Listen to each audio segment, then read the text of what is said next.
बिल्कुल, देखिए जिस तरह से राज ठाकरे, आखिर राज ठाकरे को ऐसी क्या जरूरत पड़ गई जो वो दर्शन करने की उनको अभिलाषा हो गई। आखिर इससे पहले भी अयोध्या, बहुत आदिकाल से अयोध्या बसी हुई है कि अयोध्या कोई नई नहीं है, लेकिन राज ठाकरे को आखिर अयोध्या अभी तक क्यों नहीं आना पड़ा?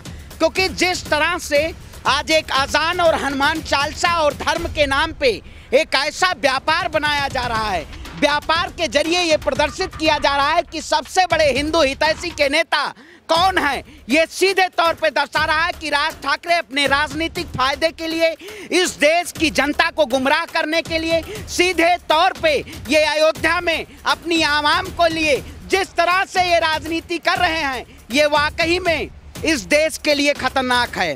क्योंकि आप बताइए, अयोध्या राम राज्य की नगरी कही जाती है। आ जाएंगे राम राज्य की नगरी में, आ जाएंगे। राम राज्य क्यों लाया जा रहा है? इसलिए तो लाया जा रहा है ना, सबको एक समान देखना नहीं, राज ठाकरे का आना इसलिए, देखिए राज ठाकरे ने देश के मजदूरों के साथ, विशेषकर उत्तर भारतीय मजदूरों से, जब इनका कोई अस्तित्व नहीं था, जब ये अपने अस्तित्व में नहीं, नई महाराष्ट्र नवनिर्माण सेना का इन्होंने जब स्थापना की, आप बताइए उसके बाद इन्होंने मजदूरों को पलायन करवाने का काम किया। महाराष्ट्र में एक ऐसा अति संवेदनशील कार्य किया गया जिसमें उत्तर भारतीय विरोधी अभियान चालू करके, विशेष तौर पे अगर ये उत्तर भारतीय विरोधी अभियान के तहत अगर उत्तर भारतीय की मजदूर को, ठेले को, रिक्शे चालकों को अगर इन्होंने प्रताड़ना करने का काम किया होता तो शायद उत्तर प्रदेश की और अयोध्या की जनता इनका स्वागत करती। लेकिन मैं और अपने पूरे संगठन के साथ इनका विरोध करने का काम करूंगा, क्योंकि राम राज्य की कल्पना थी कि जो लोग प्रताड़ित नहीं, आतिमताई लोग, वो अयोध्या में वास नहीं करेंगे। जिन जिन लोगों ने गरीबों को, आतिमताइयों को, जिन लोगों ने प्रताड़ किया है, उनका सर्वनाश हुआ है। तो राज ठाकरे जैसे लोगों का सर्वनाश होगा और इनको अयोध्या में एंट्री नहीं मिलेगी। किस धर्म में ऐसा लिखा है, कौन सी किताब में ऐसा लिखा है कि जो है कोई भक्त अगर जाना चाहे जो दर्शन करने के लिए तो उसे रोक दिया जाए? आप बताइए ऐसे कौन सी किताब में लिखा है कि अगर गरीब मजलूम, अगर मैं कहता हूं, अगर मैं महाराष्ट्र में जाता हूं, अगर मुझे हिंदी आती है, अंग्रेजी आती है, तो एक कौन से किताब में लिखा हुआ है कि आप उन्हें मजबूर करेंगे कि आप मराठी बोलिए? आखिर ये कौन से किताब में लिखा? अगर किसी किताब में लिखा हो कि मुझे आपको प्रताड़ित करके, जैसे आपने देखा होगा आज डंडे से कि आपको डंडा मार के और आपको गुमराह करके बोला जाता है आप जय सिया राम बोलिए, नहीं मारे जाएंगे, जय श्री राम बोलिए, जय श्री राम के नाम पे मस्जिदों पे झंडा फहराया जाता है। आखिर जो हिंदू हितैषी पार्टी है, अपने आप को हिंदू हितैषी कहती है, आखिर हिंदुओं के बच्चों को इन्होंने रोजगार देने का काम किया, लेकिन हिंदुओं के बच्चों को रोजगार दिया इन्होंने? नहीं दिया। सबसे ज्यादा हिंदू तो सबके लिए आती है, उसमें एक समान योजना कौन सी योजना? ऐसी योजना है जो एक धर्म को लेकर के आई है? नहीं, तो धर्म की एक ऐसी योजना आई है जो सीधे भारतीय जनता पार्टी चाहती है कि हमारा हिंदू समाज, हमारे लोग ये सीधे तौर पे भारतीय जनता मस्जिदों पे जाके भगवा फहराएं, ये रोजगार होता? ये बिना तथ्य की नहीं, ये आप बताइए, देखा नहीं है आपने इस देश में जिस तरह से आप सीएमआई की रिपोर्ट उठाइए, बेरोजगारी की नहीं बात करेंगे, लेकिन देश के गृह मंत्री जी ये जरूर बात करेंगे सीए लागू करेंगे हम। राज ठाकरे जी वो अजान और हनुमान चालीसा पे बात करेंगे। अब तो मुर्गी भी सोचने लगी है कि सुबह 5 बजे बोलना नहीं है, नहीं कहीं हम भी मुद्दा न बन जाएं। क्योंकि भारतीय जनता पार्टी जब हलाला को और मीठ को और ऐसे जो शायद मुस्लिम लोग भाई हमारे सोचना भी नहीं चाहते थे, उनको इन्होंने मुद्दा बनाने का काम किया। तो ये सीधे तौर पे जो सरकार है, ये मुर्गा मुद्दा कम बनाएगा कि 5 बजे मुर्गे पे टेप लगा दिया जाएगा। नहीं, ये भी कहेंगे कि मुर्गा 5 बजे क्यों बोला। सवाल वो नहीं है, सवाल ये है कि अयोध्या जा रहे हैं दर्शन करने के लिए, तो रोका क्यों जा रहा है? किस आधार पर रोका जा रहा है? आपको अयोध्या के बारे में पता है? क्या है? अयोध्या भगवान श्री राम की नगरी। क्या तो वो क्या मना कर रहे हैं कि बताइए? नहीं मना, तो हम क्या कह रहे हैं कि आप देश की जनता से माफी मांग लीजिए, आप उत्तर भारत के गरीब और मजदूर और ऑटो चालकों से माफी मांग लीजिए, आपको अयोध्या में स्वागत कर दिया जाएगा। और ये जो भारतीय जनता पार्टी जो अपने पीछे एक पैनलिस्ट की तरह सुनिए, लोग तो विरोध कर रहे हैं ना, बीजेपी के लोग तो खुद ही विरोध। देखिए, बीजेपी के लोग ये अपनी राजनीति चमकाने के लिए अगर विरोध कर रहे होते तो ये लोग, जितने लोग भगवा के नाम पे इस देश में तांडव करने का काम करते हैं, उनके खिलाफ देशद्रोह का मुकदमा होना चाहिए था, उनको गिरफ्तारी होनी चाहिए थी। लेकिन आज आप तय करेंगे कि किसको क्या करना चाहिए, किसको नहीं करना चाहिए। आप नहीं करना चाहिए, किसको नहीं करना चाहिए। आप नहीं तय करेंगे। हाई कोर्ट ने तय कर दिया है कि राज ठाकरे जी अब जेल में होंगे, क्योंकि जिस तरह से उन्होंने महाराष्ट्र की अस्मिता को जिस तरह से उन्होंने तोड़ने का काम किया है, अब उनको जेल की सलाखों की हवा काटनी पड़ेगी और उल्टे बैरंग इनको उत्तर प्रदेश से हम अयोध्या की धरती से वापस करने का काम करेंगे, क्योंकि राज ठाकरे ने उत्तर भारतीयों को और देश की अस्मिता को ठेस पहुंचाने का काम किया है। अगर कोई भी सरकार, अगर कोई भी लोग हमारे भारत को, हमारे भगवान श्री राम को, हमारे कृष्ण को, अगर हमारे धर्म को बदनाम करने की कोशिश करेंगे, मैं भी ब्राह्मण परिवार से आता हूँ। आपके हो गए हैं? राम क्या सिर्फ आपके हो गए? नहीं, आप बताइए। क्या आपके हो गए? नहीं, सबके। राम ने कहा था राम सबके हैं। नहीं तो सुनिए, भारतीय जनता पार्टी ने चोला ओढ़ लिया है कि अगर आप जैसे सुनिए, धर्म और ग्रंथ की बात करिए। आपको पता है ग्रंथ में गीता भी है, कुरान भी है।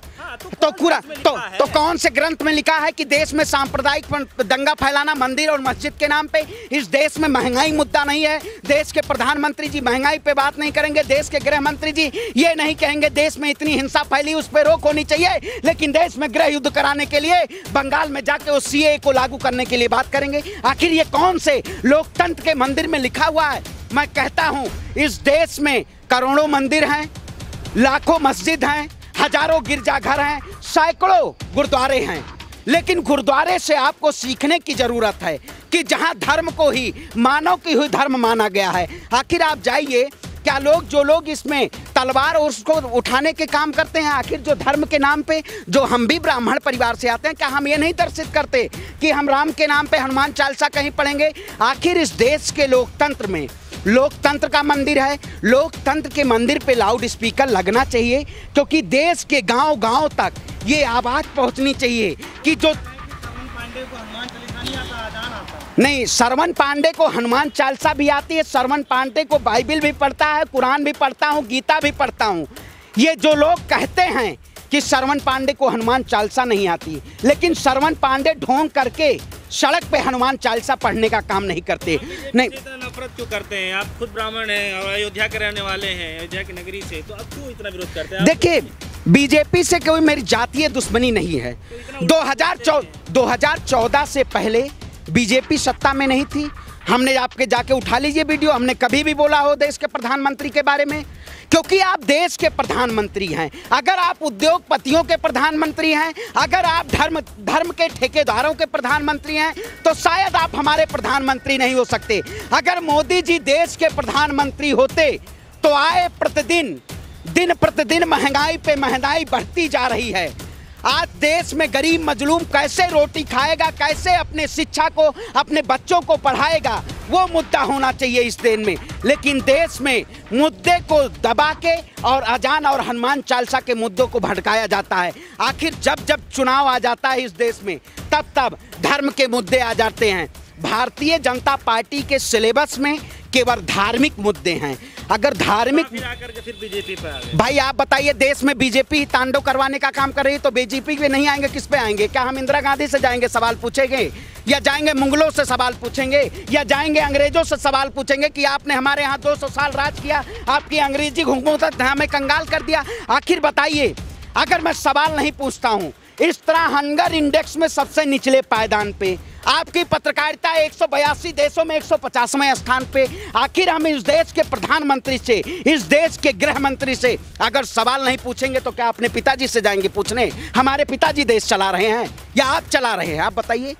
हमारे पिताजी अगर देश चला रहे होते तो मैं पिताजी से भी पूछता कि देश की 138 करोड़ जनता, जो लोग आप कहते हैं कि अगर 5 किलो राशन की बात करते हैं तो 1000 रुपये, आज 50 रुपये सिलेंडर गैस का बढ़ गया। आखिर वो गरीब व्यक्ति जो चूल्हा पे, हमारी माएँ, हमारी गरीब माताएं जो चूल्हा पे खाना बनाने पे मजबूर होती थी, इन्होंने कहा हम आपको गैस चूल्हे पे लाने का काम करेंगे, लेकिन बैरंग इन्होंने फिर से वही चूल्हा फूंकने पे मजबूर कर दिया। यही सरकार कहती थी कि गरीबों को, हवाई चप्पल वालों को हवाई जहाज पे बैठाएंगे, लेकिन हवाई चप्पल के लिए भी नहीं छोड़ा। आखिर ये सरकार जो सरकार बैठा देगी हवाई चप्पल पे, ये तो ठीक है। नहीं, 15 लाख भी जुमला था, हवाई चप्पल भी जुमला था, गरीबी हटाएंगे वो भी जुमला था, बेहतर शिक्षा लाएंगे, स्किल इंडिया लाएंगे वो भी जुमला था।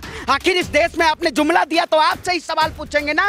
अगर देश की जनता को गुमराह करने का आपने काम किया, आखिर क्या इस देश में अगर धर्म के नाम पे अगर आस्था को हमारे राजनीति से जोड़ा जाएगा तो शायद मैं भारतीय जनता पार्टी को नहीं पसंद करूंगा। 2014 से 7 साल हो चुके हैं। 7 साल में प्रधानमंत्री का क्या काम होता है?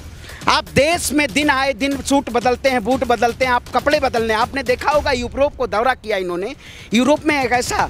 और राज ठाकरे को अगर बीजेपी अगर शरण नहीं दे रही है तो राज ठाकरे को जेल की सलाखों के पीछे होना चाहिए।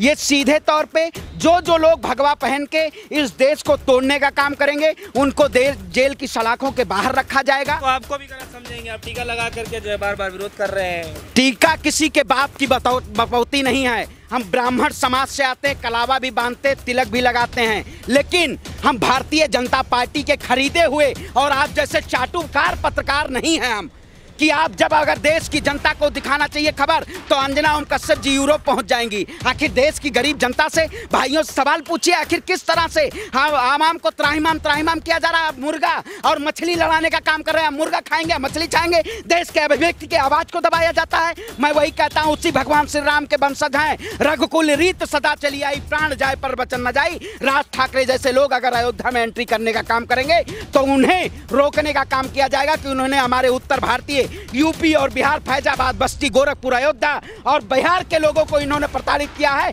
अगर ये देश से माफी नहीं मांगेंगे तो हम इनके खिलाफ मुकदमा करवाने का काम किया जाएगा और इनको अयोध्या में एंट्री नहीं मिलेगी। जय जय श्री सीताराम।